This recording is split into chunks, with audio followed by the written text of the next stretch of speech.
শিক্ষা অনুরাগী বন্ধুদের আমার চ্যানেলে স্বাগত জানাই।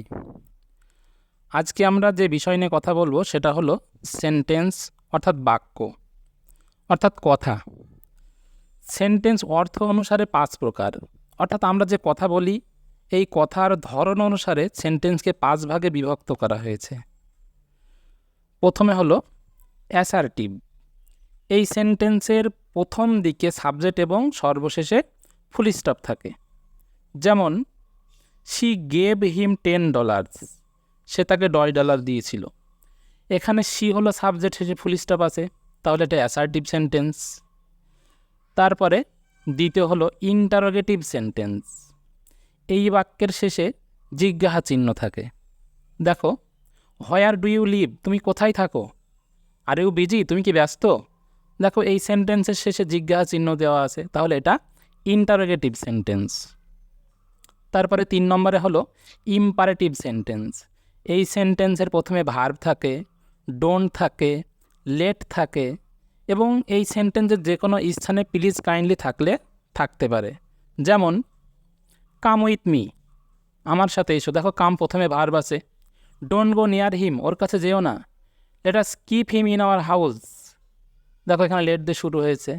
Please give me a glass of water, এই বাক্য আবার প্লিজ আছে। তাহলে এই ধরনের সেন্টেন্সকে বলা হবে ইম্পারেটিভ সেন্টেন্স। তারপরে 4 নম্বরে আছে অপটেটিভ সেন্টেন্স। এই সেন্টেন্স মনের ইচ্ছা বা প্রার্থনা বোঝায়, দোয়া, প্রার্থনা, আশীর্বাদ এই সমস্ত বোঝায়। এই সেন্টেন্সে কখনো কখনো মে থাকে। যেমন মে ইউ বি হ্যাপি, তুমি সুখী হও, তাহলে এটা প্রার্থনা করা হচ্ছে। শেষ নম্বর 5 নম্বর এক্সক্লেমেটরি সেন্টেন্স। এই সেন্টেন্সে ভিডিও আছে, তোমরা ওই ভিডিওগুলো দেখে নেবে।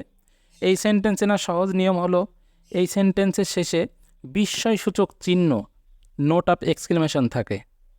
যেমন how cold the night is, রাতটা কি ঠান্ডা, হোয়াট এ প্রাইজ। দেখো, এই সমস্ত সেন্টেন্স অর্থাৎ এক্সক্লেমেটরি সেন্টেন্স মনের আবেগ, দুঃখ, কষ্ট, হতাশা, ব্যর্থতা এই সমস্ত বোঝায়।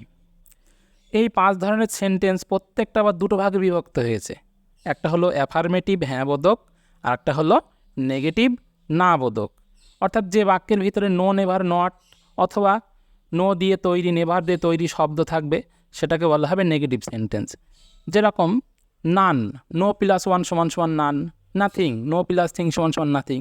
তাহলে এই সমস্ত শব্দ থাকলে সেটা নেগেটিভ, আর এই সমস্ত শব্দ না থাকলে সেটাকে বলবো আমরা অ্যাফার্মেটিভ। যাই হোক, সেন্টেন্স নিয়ে খুব স্বল্প আলোচনা করলাম, খুব সহজে সেন্টেন্স নেওয়ার নিয়মগুলো বলে দিলাম। আরও সুন্দর সুন্দর ভিডিও তোমরা আশা করি উপহার পাবে। আশা করি বুঝতে পেরেছো সেন্টেন্স নেওয়ার একেবারে সহজ নিয়ম।